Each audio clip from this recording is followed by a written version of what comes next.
Pernah nggak sih kamu ngerasa di tengah-tengah perjalanan yang harusnya semangat, tapi kok ada sesuatu di dalam diri yang rasanya mulai padam? Nah, kali ini kita bakal bahas soal perasaan itu. Tentang hati yang, mulai lelah. Coba kita bayangin ya, kita sekarang ada di hari ke-11. Udah ngelewatin sepertiga jalan gitu. Puasa masih jalan, sahur sama buka puasa juga masih kita lakuin. Semua rutinitas yang kita bangun dari awal itu, ya masih berjalan persis sama. Kalau dilihat dari luar, kayaknya nggak ada yang beda sama sekali. Tapi jauh di dalam diri, kita sadar, ada sesuatu yang mulai bergeser.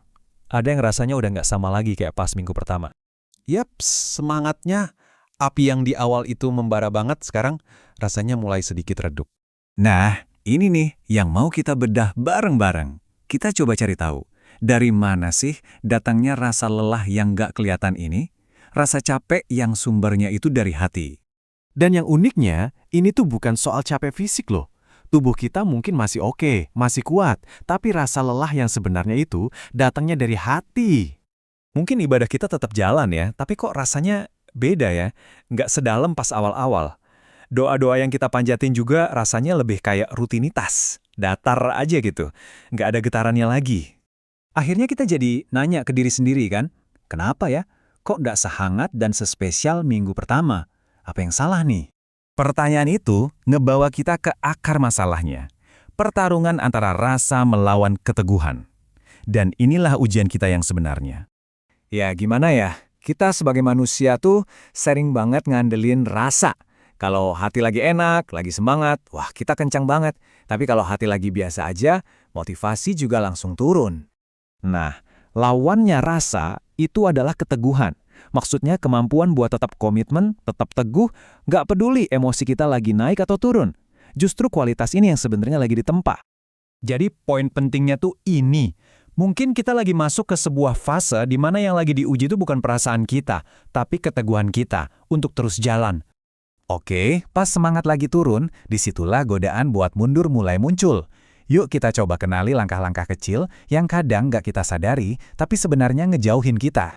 Sering banget kan, ada bisikan di kepala. Udahlah, yang penting kan udah usaha. Wah, ini pembenaran yang halus banget buat mulai kendor. Dan coba deh lihat prosesnya. Dimulai dari targetnya dikurangin dikit, terus ada yang ditinggalin dikit, terus ditunda dikit. Tahu-tahu jaraknya udah makin jauh aja. Ini sebuah tamparan yang jujur banget sih. Ramadan itu nggak pernah menjauh.